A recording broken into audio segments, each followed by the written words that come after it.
Hello and welcome back to Inquisitor Martyr. Last time we defended an ecclesiarchal reliquary from the Khorne invaders, but it looks to be that that wasn't their primary goal, and my guess was wrong.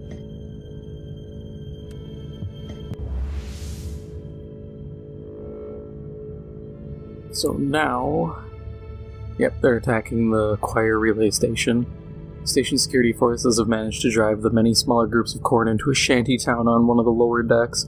The invaders have responded by massacring the ragtag band of outlaws occupying the area and staged an impromptu summoning ritual. Immediate action is required. I wonder if we'll fight a greater chaos beast or not.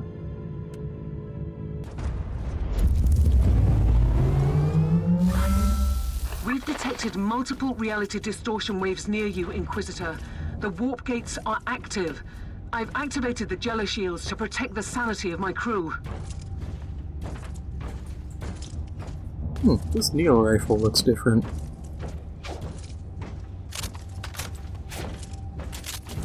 Oh, whatever.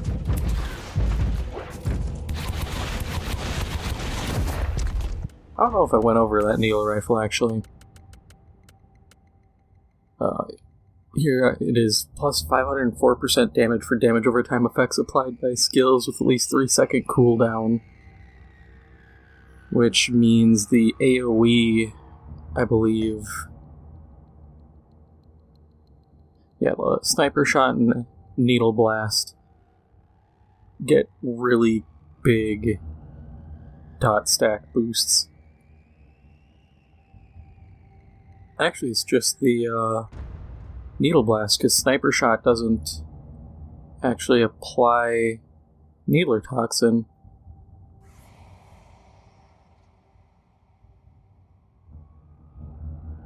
It just consumes stacks.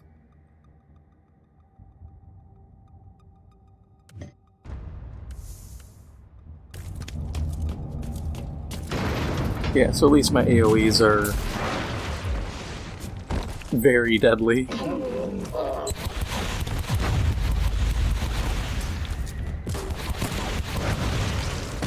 I believe it was yesterday, as of me recording, Games Workshop announced more stuff. Some of which was cool, and some of which was not so cool.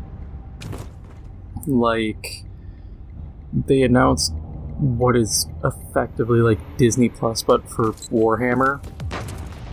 And they're gonna have a bunch of animated stuff, like the guy who did the Astartes stuff. They had hired him on to make something. There's, I think, 6 or 7 shows total. And I thought, okay, on one hand, that's cool. You know, more Warhammer animated stuff. On the other hand, it kind of sucks because it's a separate streaming service. The fact of the matter is you're not going to get you're going to get a good amount of people who will use it, because Warhammer Games Workshop has screwed up year after year on different things for the past, I'd say, 40 years, and they still haven't gone up because their fan base is that loyal. That said, streaming services are expensive. Depending on the price. For what you get, it might not be worth it. I don't think it will be. Even at like $5 a month, I still think you'd be paying too much for a handful of shows. But just the infrastructure for it, because you have to have servers set up for it. You have to have a secure backend for people's credit card information and stuff. It's not just, oh hey, here's a server, connect to it. I mean, you can do that, but it's a blatant security risk. But the other thing is, just the handful of shows doesn't seem worthwhile. And it's not going to pull in as much money as I think they think it will. If we're being realistic here, what I would do is I'd say, hey, make all this 40K stuff, and go to Netflix. Because then you have how many million accounts? Multiple million accounts, I'd say. Let's say 10 million. 10 million accounts, just for simplicity's sake. Use Netflix. You have now a market of potentially 10 million people. Do you, with all realism placed in this, do you actually have 10 million possible people? No. People's interests vary. But you have a very, very large viewer base. And potential viewer base. And the system can suggest Warhammer stuff to any of those people. You know, if they watch something sci-fi or some fantasy stuff, there's opportunities. By having this, I'm just going to call it Warhammer Plus, you're relying on people who already know about the franchise and are interested.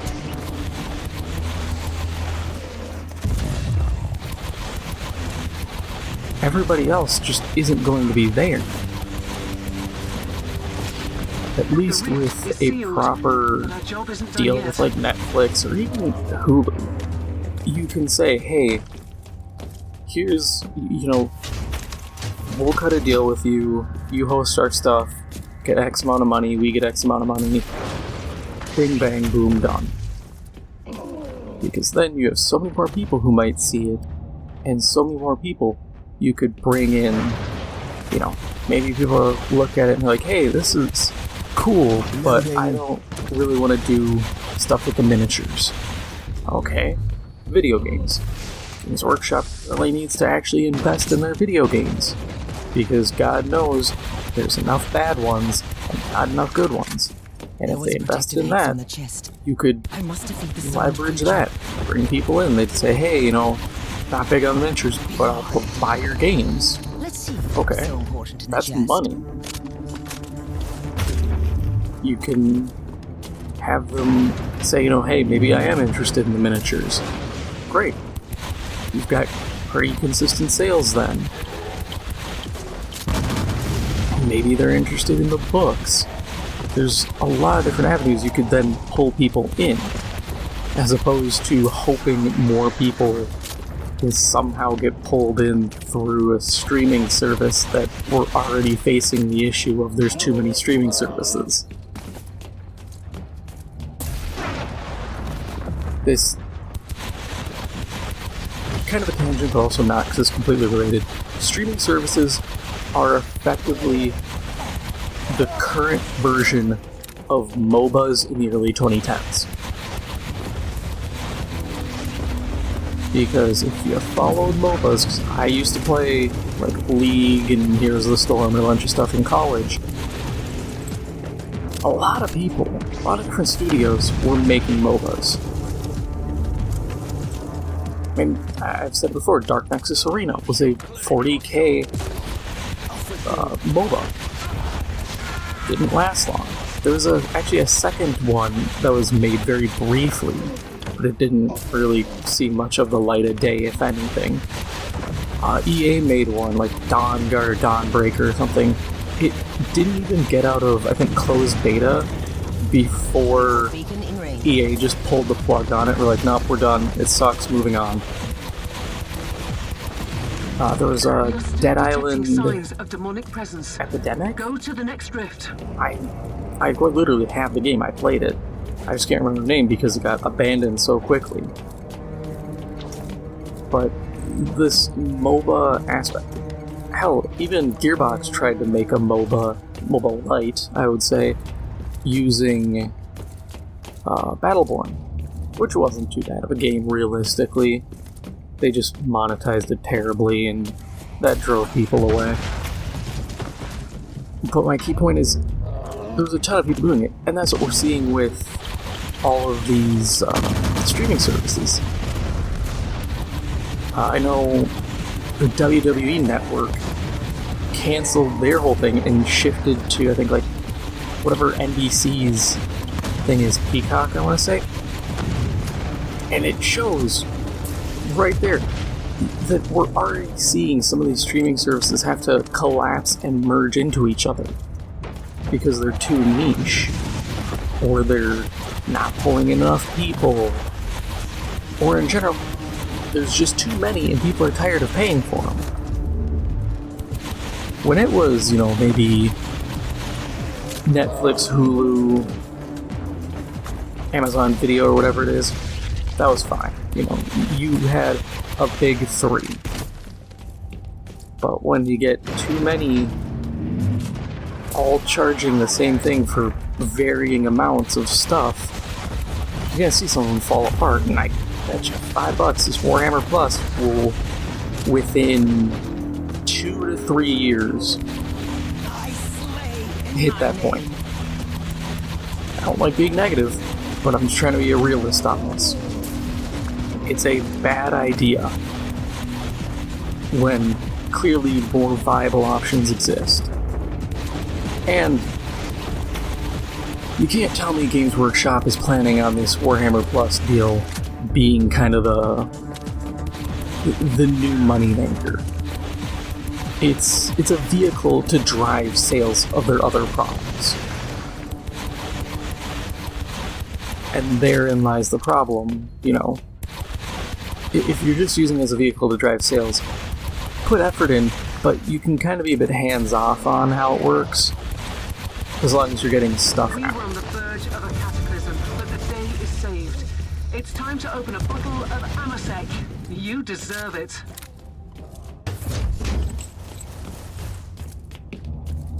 Man, I hope let's check. Did I get anything good? That's the purple I saw. Hey, Intel. Cool. I tossed all my items into storage just to free up that space. Teleport beacon in range. Oh, I was like, I get to leave through that. No, just have to press a button. Check. That's all clear. Yep, no treasure.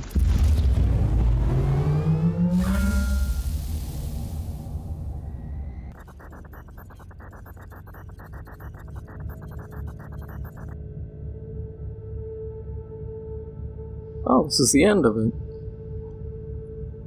Psychic interrogation of a captured leader has finally revealed that none of our initial assessments on the purpose of the raid had been correct. This was a band of Khorne followers who have failed their masters. They were sent here as punishment, trying to prove themselves before inevitably dying. What few Khorne worshippers remain are scattered in isolated corners of the station. A couple agents ought to be enough to help security forces deal with them.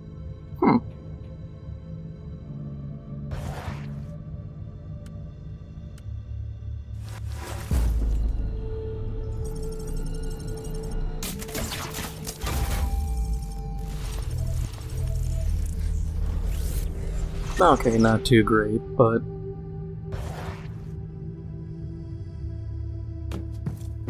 the actual loot I've gotten is usually better than the payout for that anyways.